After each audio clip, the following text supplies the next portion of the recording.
When we plan our leader standard work week, and this is really important, by the way, and I'll also explain why here in just a second.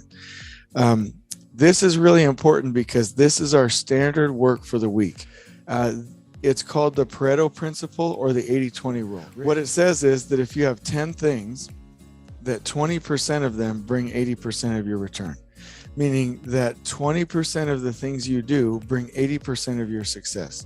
20% of the things you do bring 80% of your success. And 80% of the things that you do only bring 20% of your success. They actually learned this in farming, that in a crop, if you have, like, let's say you had 1,000 acres, that 20% of that land will yield 80% of your actual crop, your fruit, your product, and the 80% of the land will yield 20% of only 20% of your product. And they started to statistically analyze that and realize that the same patterns hold true for humans, that we have to understand what our 20% is if we're going to be as effective as we possibly can be. So if somebody said, what is this leader standard work and what is leader standard work week? It is the identification and protecting of your 20%. Let me say that one more time. Somebody says, what is leader standard work and what is a leader standard work week? It is the identification and protecting of your 20%, the things that only you should do and only you can do. And if you want to write something down, that would be a good one to write down. Leader standard work these are the things that only you should do and that only you can do. Everything else should be delegated. If you have an assistant superintendent, a project superintendent, trade foreman, trade superintendents, you shouldn't be doing things that they should do, and you shouldn't be doing things that they can do. You should only be doing things that you should do and that you can do. So let's go ahead and use this as an example down here. And I do want to say that there is an order in which we fill this calendar out. I would say that your number one priority is to plan in family time. Your second priority is to plan in personal time. Now, there is a reason for this, and I'll come back to that. Your third priority is your leader standard work, or your 20%, meaning what are the key things that you should be doing? And if you're not doing it, you're just in the thick of thin things. You're just always kind of behind the eight ball, right? Then it's project meetings. And then it's the chaos of the job, which we are going to reduce, but this is the order in which we plan on our leader standard work and in this template. Okay, so let's say that in this example, we want to do family time first. There's a couple things here. Let's say that this person, they're usually able to get out of there like 3:30. They'll plan in their family time first. So, mama expects me to be home at 4 p.m. every day. Maybe on Tuesdays, maybe that's my late day. If the project team needs me to lock up, I've got a swim meet that I need to go to with my kids, and I've plugged in my family time first. That's a really good practice because we cannot be as healthy and happy and productive at work unless our families are taken care of.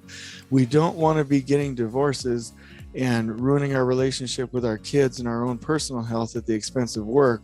We have to remember that we work to live, we don't live to work.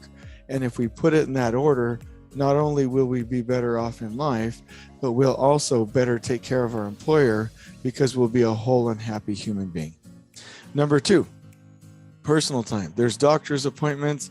There's sometimes people need to, and I'll say need because religiously they need to go pray at certain times throughout the week. Sometimes people are like improving their health and they need to take 1 or 2 days to go exercise. Whatever the case may be, as long as it's worked out with your project team and it's fair to your employer, it needs to be coordinated and put in here. So for instance, on this Tuesday, this person says, hey, at least once a week ahead of Saturday and Sunday, I need to go do my jogging for my heart health. That's actually also my late day. So basically, somebody covers me in the morning, and then I come in just a little bit later and I stay late and I lock up for the day, right? So what they've done is they've scheduled their family time, their personal time, and then it's time to schedule their leader standard work. So how do we do that? Let's take one example here. We don't have to do all of them. I want to take the tact planning one as an example. And then I also want to do this get a mentor. These goals have to be brought down here into a weekly plan, into a weekly schedule, in order for this schedule to benefit us. But how would I go ahead and add in my specific goals that I have up here on the top? What would that look like? Can somebody take a guess or take a stab at it? How would I bring this goal down here to my weekly plan? I think that first one's a class, so whatever that schedule would be is where that would be in your weekly schedule. Okay. Maybe there's a course that happens on Friday mornings, or maybe I'm doing the training. So tact training on Friday mornings. Okay. So I go ahead and plan that. Wonderful. Now we have that plugged into the system. Okay. What about get a mentor and another senior superintendent and shadow them? What would that look like?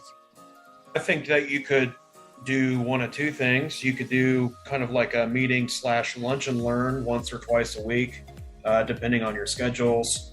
And I think you could also either do like an in-field or an in-office day, maybe a preliminary day, and then you go over and review what you did the day, the previous time at your little lunch and learn is something that I think could potentially fit into your schedule. So this could be a lunch and learn with the senior superintendent mentor. And maybe that's too long. We're just obviously doing this as an example. And then we could do, and let me actually make this a little bit shorter so it's more realistic. We could do a field walk with mentor, looking at what was implemented on the project. Did I get close, or do I need to adjust? Yeah, that's basically what I said. Yeah. Okay, perfect. So why is this important? The reason that this is important, and we would start to do that with each of these goals. Once you say, hey, I know where I'm headed in my career, and these are then transferred down here into actionable things, and we know 100% that they're going to happen, then guess what we're able to do? We are able to immediately start to live in what's called day-tight compartments. So let's say that you get up to let's say Thursday. It's the night before and you're planning your day. There's two things that go into the planning of your day. Number one, it would be your to-do list. And please trust me on this. To-do lists are just amazing. One of my favorite sayings is that your mind is for having ideas, not for holding them. So you have to have a to-do list. And then you also have your leader standard work, which is shown on this calendar here. So when you get up in the morning, maybe you have your own, you obviously have your own routine. Maybe you wake up, maybe you go jogging in the morning, do a little bit of scriptures, meditate, drink coffee, whatever. But when it comes down to the start of your day, what you'll do is you'll say, okay, what were the standard things that I was going to do that day? All right, I was going to do my plan review. I got my scheduling here at 10:30. This is when I'm doing my mentor walk, my reflection walk at the end of the day. Hey, I remember there's that sign that I wanted to put up ahead of my mentor walk, so I'll schedule that at 9 a.m. That will help make sure that I'm ready for this. And then on my to-do list, remember that concept of the 20%. I've got a number of things on my to-do list. What I'll do is I'll ask myself, what are the most urgent and important things for the day? And I'll ask myself, where do those items fit inside my day? And the most important ones. And maybe they're not in order. Maybe you're like, hey, this one down here on my list is important. So what you'll do is you'll block your day out to where hey, what's the first thing I'm doing? What's the second thing? Hey, the third thing, I'm going to really work to get that to-do list item here at 7 o'clock in the morning. I'm going to attempt to get that second thing on my to-do list done at 7:30. This right here, I'll probably leave a little bit of a buffer. Here, but at 10:30, I'm going to practice scheduling. I'm going to go do the walk. I'm going to get to-do list item number 4 done here, number 5 done here. I'm going to leave a little bit of a buffer before my walk, and that is my plan for the day. I've put it on Outlook, or I've put it on my day timer, or whatever, and then I'm going to just live in what's called day-tight compartments. Let me write that down because that's so important. So live in day-tight compartments. That's actually a saying from a book titled How to Stop Worrying and Start Living. It's actually a fantastic book. And what it says is that humans really start to stress, and I believe this, humans really start to stress when they're overly focused on the past and when they're inappropriately focused on the future. Now, I'm not talking about scheduling and look ahead schedules and the master schedule and things like that. I'm talking about worrying about the future and stressing and dwelling on the past. If we have a plan for the day where we say, hey, if I go do this, I can go home and know that I kicked some butt. That mentally is probably one of the most important things you can do to have fulfillment in life in addition to your success. Meaning that you can go home to your spouse right about here and be like, I nailed it. Like I kicked some butt today. Done. Oh, I'm going to leave that for tomorrow. Done. I won today. When people don't have a plan and they're running all over the place, they never feel like they're winning. And that can cause a lot of stress, a lot of anxiety. Sometimes it can cause depression. Also, people can go home in a really grumpy mood. So that's why this is so important, is that every day we merge our normal, and I'll highlight this right now, our normal leader standard work, the things that are going to get us to be the most valuable in our own lives and to our company, and our to-do list items, the things that we know that we need to get done. And we always have a little bit of a buffer because people are going to come into the office and interrupt us. Once you have clarity on your life, and I would ask you to spend some good time here, and once you're able to then create and detail your leader standard work, then you have a template that you can replicate on a weekly basis. Now, if you're in a position that doesn't have consistency from week to week, let's say you're a general superintendent, or you're a traveling superintendent, or you have multiple jobs, or you're a project executive, or you're a business leader, then the key for this is to still have your goals, but to create your leader standard work week plan or your weekly work plan every Friday before the next week, and to make it specific to your current circumstances, but also to loop in all of your goals. We create clarity so we know what's most important right now, so that we know how to get there, so that we can plan that into the week, so that every day we can live in day-tight compartments. And then if we want to, we can track our success with these items by knowing how many hours we spent where, and be able to see how we're trending from a productivity standpoint. Last question that I have is, what will happen to our goals if we don't actually plan them into our week? What will happen to our goals if we don't actually plan them into our week? Any answers?